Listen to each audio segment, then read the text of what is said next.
to repost someone else's Instagram story to your own.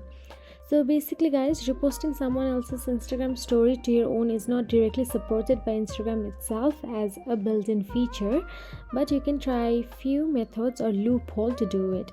So let's get started. First thing first, open the Instagram and search for the story you want to repost.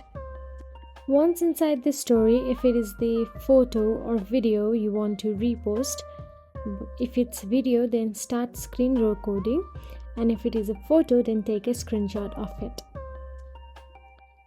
Once took a screenshot, go back to your homepage and simply slide to upload your story. You can tap on the gallery icon and choose the story you have just screenshot, and simply tap on the your story for upload. So that is it. If you found this video helpful, please like, share and subscribe, and thank you for watching.